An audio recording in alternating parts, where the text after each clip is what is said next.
All right, buckle up, everyone, because this deep dive is going to take us deep into Voyager territory. Specifically, the episode maneuvers. You know, the one where Seska comes back and stirs up a whole lot of Kazon drama?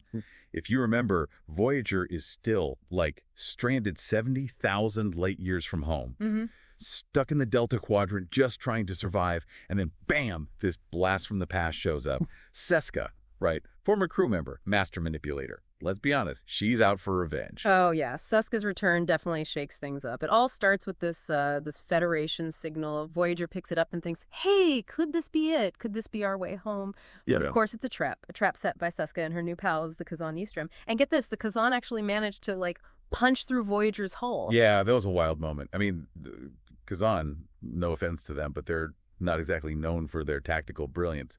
So to see them pull off such a precise and daring move is a bit of a shock. What do you think changed for them?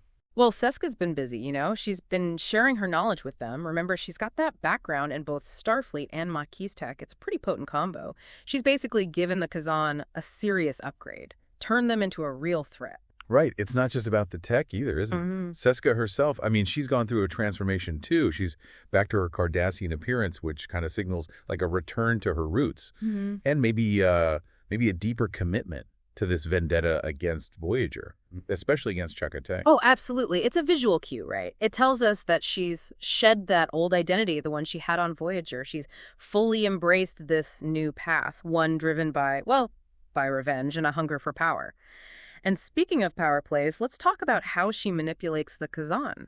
Yeah, let's break that down. So we know Seska's immediate goal is to snag a transporter module. But what about the Kazon? What's in it for them? Are they just, like, randomly collecting Federation tech? Or is there something more strategic going on here? Oh, it's way more than just random acquisition.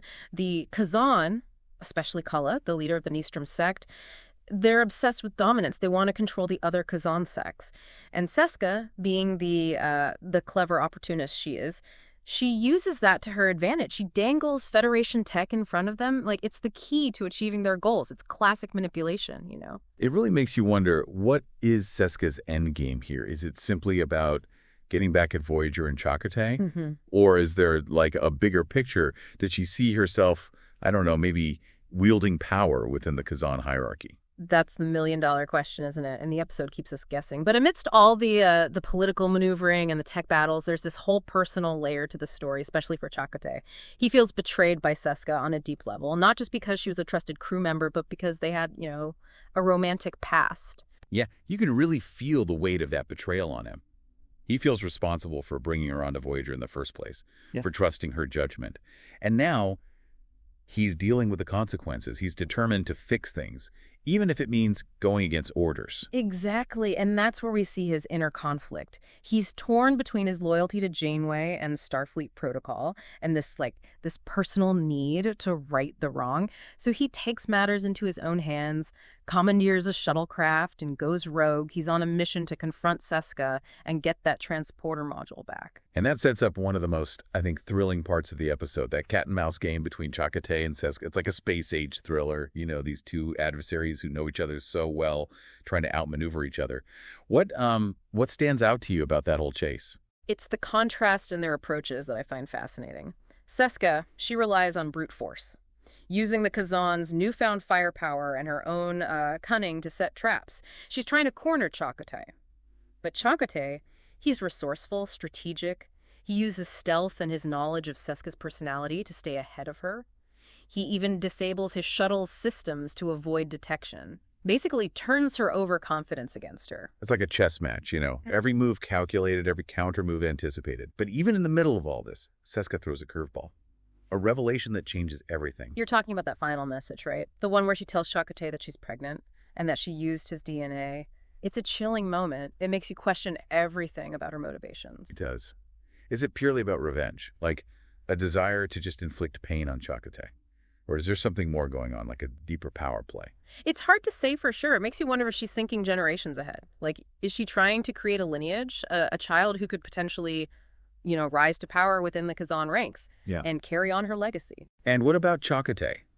He's now facing the prospect of fatherhood, but under the most, the the most twisted circumstances. It's a game changer, no doubt about it. Adds a whole new layer of complexity, because now it's not just about a stolen transporter module, or even settling a score. It's about the future. The fate of this unborn child caught in the middle of this whole interstellar conflict. And it gets even more complicated when you factor in what Seska's done to the Kazon themselves. She's inadvertently united them against Voyager. They've put aside their internal rivalries, at least for now, and they're presenting a united front. Voyager's trapped, Chakotay's a captive, and Seska, well, she's orchestrated quite the masterstroke. She has. She's a master manipulator. She's achieved what no Kazon leader has been able to do, bringing those warring factions together under one banner. And it all leads to this tense standoff. It leaves you wondering, how is Voyager going to get out of this one? Voyager's in a tough spot, you know. They're outnumbered, outgunned, facing a united Kazon force.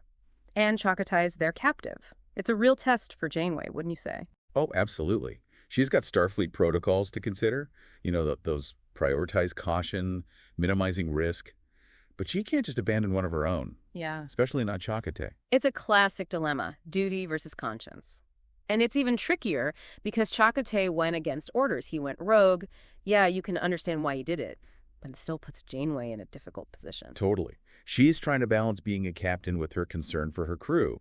And ultimately, her loyalty wins out. She gives Torres the green light to try this risky transporter maneuver, even though it breaks protocol. And that's where Torres really shines. Her Maje background comes in handy. You know, they were all about improvisation, bending the rules. That experience has made her a master of thinking outside the box. Yeah, it's fascinating to see how Voyager benefits from having someone like her on board. Her unconventional approach to problem solving, it often leads to breakthroughs that wouldn't happen otherwise.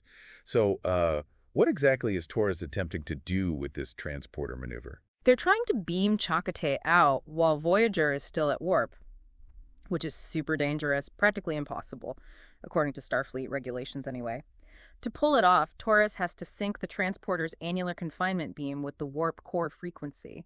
It's a technique she claims to have used during her Maje days. Hold on. Annular confinement beam. Can you explain that in, simpler terms? Sure, think of it as a focused energy field. It helps contain and stabilize the matter stream during transport. Make sure the person or object being beamed doesn't arrive all jumbled up. Ah, okay, that makes sense. So Torres is pushing the transporter to its limits, trying to make it work under conditions it wasn't designed for, using this kind of unorthodox technique she learned outside of Starfleet. Exactly. But just when it seems like she's about to lock onto Chakotay, the Kazon throw up another obstacle, a localized dampening field.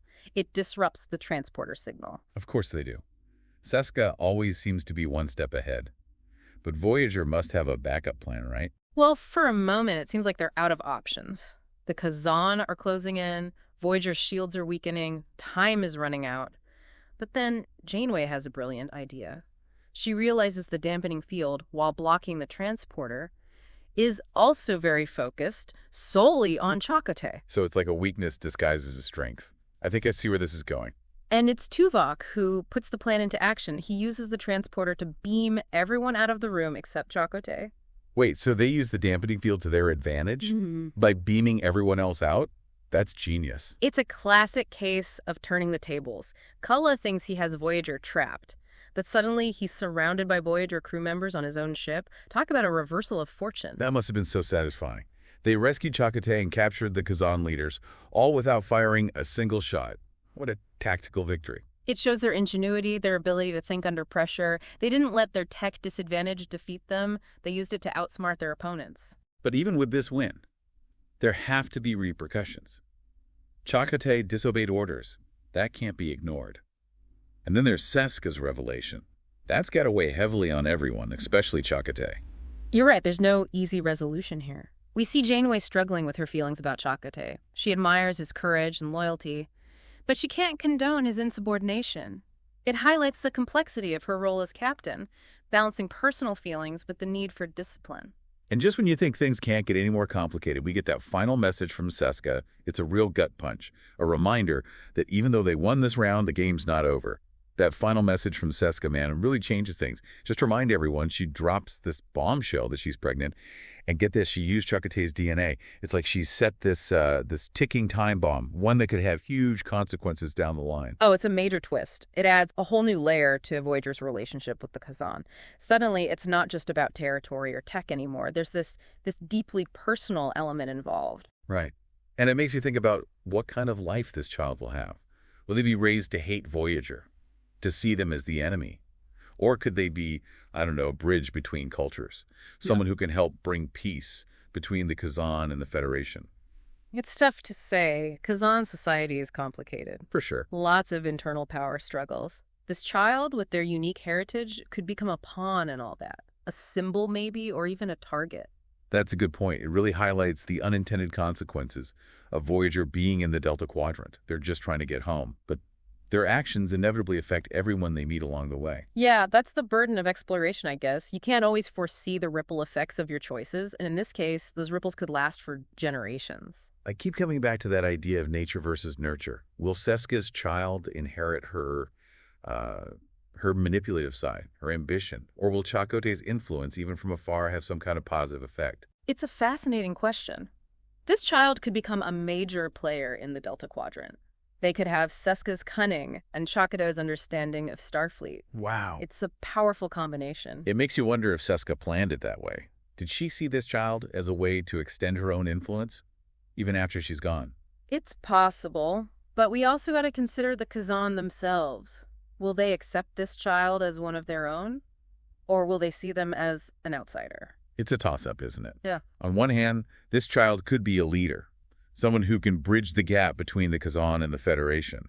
But on the other hand, they could be viewed with suspicion, especially because of their connection to Seska. It creates a lot of uncertainty. For the child, for Voyager, for everyone. Who knows, maybe Voyager will even run into this kid again on their journey home. Oh man, can you imagine? That would be intense. Chakotay coming face to face with his own child, a child raised by the woman who betrayed him. It would be a powerful moment. It would raise all sorts of questions about forgiveness, redemption, family. Absolutely. Yeah. But even beyond the personal level, this situation has bigger implications. The Kazan are unpredictable, and this child could really shake things up in the Delta Quadrant. It's a reminder that even in space, personal stories matter. The choices we make can have huge consequences. So as we wrap up our deep dive into maneuvers, I'm left with this feeling of, excitement and worry. It's an episode that's thrilling and suspenseful, but it also makes you think about human nature and the ripple effects of our actions. This classic Star Trek, action, intrigue, big questions that keeps you thinking long after it's over. And for our listeners out there, we want to leave you with this. What do you think the future holds for Seska's child? Will they be a force for good, or will they follow in their mother's footsteps? Share your thoughts with us. We'd love to hear them.